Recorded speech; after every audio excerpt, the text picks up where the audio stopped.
Komitmen elektrifikasi yang digencarkan di sejumlah negara ternyata justru menjadi mimpi buruk buat produsen mobil mewah asal Eropa. Baru-baru ini, Volvo mengumumkan rencana untuk merumahkan 3.000 pekerja secara global karena tantangan elektrifikasi dan ketidakpastian kebijakan ekonomi.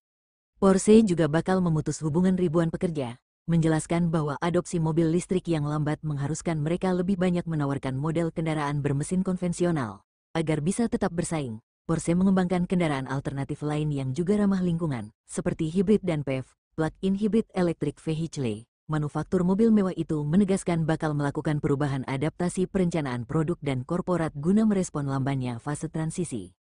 Sedangkan menurut Volvo, pemutusan hubungan kerja yang dilakukan adalah sekitar 15% dari total pekerja office base tersebar di berbagai negara secara global. Pekerja dimaksud adalah 1.000 konsultan dan 1.200 pegawai di Swedia. Diberlakukan tahun ini, keputusan yang kami umumkan ini sangatlah sulit, tetapi langkah penting untuk memperkuat Volvo Car agar semakin tahan banting, kata Hakan Samuelsson, CEO Volvo seperti dikutip dari Carscoops, Rabu, 28.05. Dia menyorot bahwa industri otomotif tengah menghadapi tantangan berat, sehingga perlu ada upaya dilakukan guna menekan biaya-biaya operasional.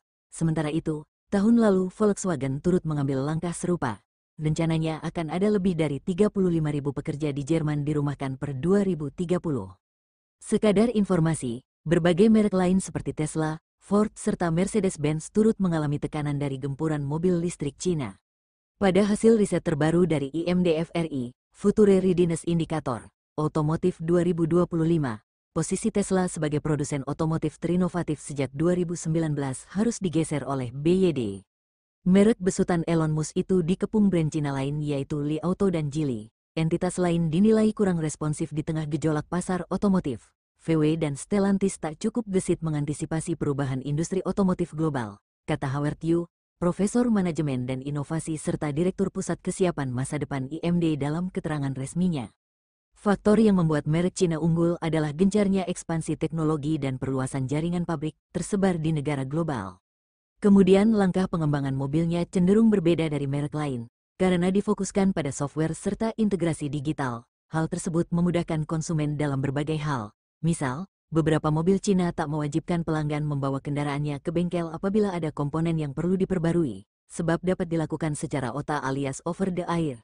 Manufaktur cukup melakukan pembaruan software, seperti untuk pengaturan suspensi dan fitur keamanan.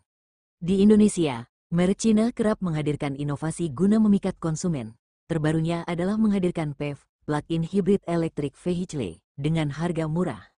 Perlu diketahui, sebelum ada Tigo 8 CSH, Chery Super Hybrid, atau PHEV versi Chery, PHEV diri dilego mulai 1 miliar rupiah ke atas. Sementara Chery memboyong PHEV mereka dengan harga 499 jutaan khusus 1.000 pembeli pertama, dari harga normal 519 rupiah jutaan. Brand ternama lain seperti BYD, Build Your Dreams, yang disebut sebagai pelopor PHEV, juga berpeluang menghadirkan teknologi mereka yaitu DEM-i di masa mendatang. Submerek mewah BYD, Denza disebut berhasil menggebrak pasar karena menghadirkan D9, MPV, Multi-Purpose Vehicle, bertenaga listrik mewah seharga Rp950 jutaan. Buat perbandingan, kompetitor Denza D9 seperti Toyota Alphard dan Velfire HEV, Hybrid Electric Vehicle, dijual 1,7 miliar rupiah ke atas. Hal tersebut tentu perlu menjadi perhatian banyak produsen lain apabila ingin bersaing menghadapi gempuran produk Tiongkok.